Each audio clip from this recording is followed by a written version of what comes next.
Hello, welcome to this AQA Further Math Statistics video, the second in the series looking at chi-squared tests. If you recall from the first video, we were looking at how we may test whether there is an association between eye colour and hair colour. And we had a sample of 131 people that we categorised in this contingency table according to hair colour and eye colour. And this video is going to explore a bit more how we will test for an association between those two variables. So may there be an association or not? And if you recall, in order to find our expected values or frequencies, we had to make the assumption that the two variables are independent. So in some ways, rather than testing for an association, we're testing that the two variables are independent against the alternative hypothesis that they are not independent. And to be very precise, we're trying to test whether the events hair colour, black, blonde, brown, red or other are independent of the events eye colour, blue, brown, green and other.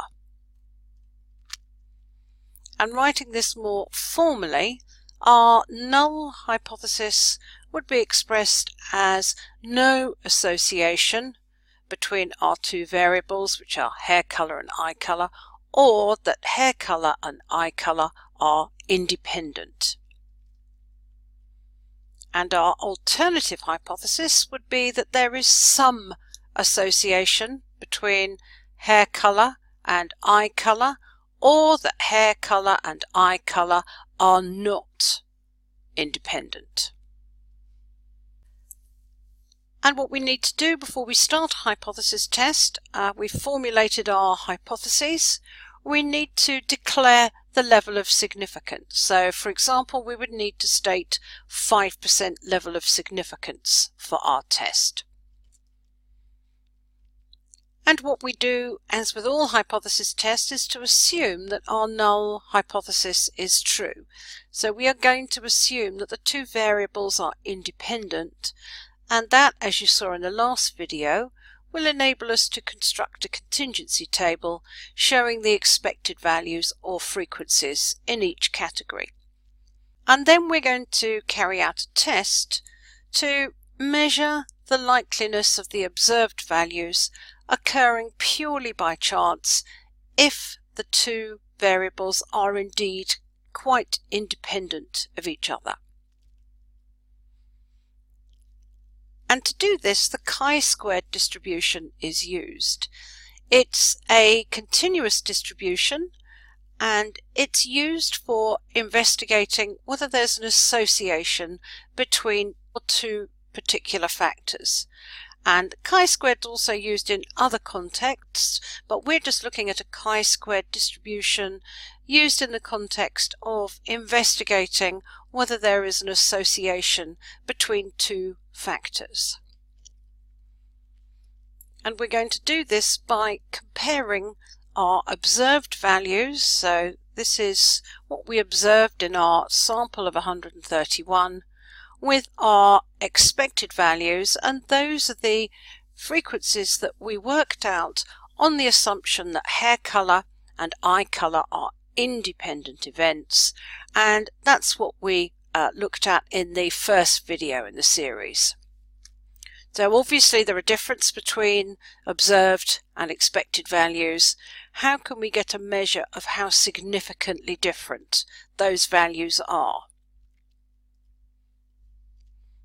There is one requirement that you always need to check when you have evaluated your expected values or frequencies, and that is that the chi-squared test loses accuracy when expected values are very small. And make note, it's expected values being small that's the critical trigger point for the chi-squared test losing accuracy.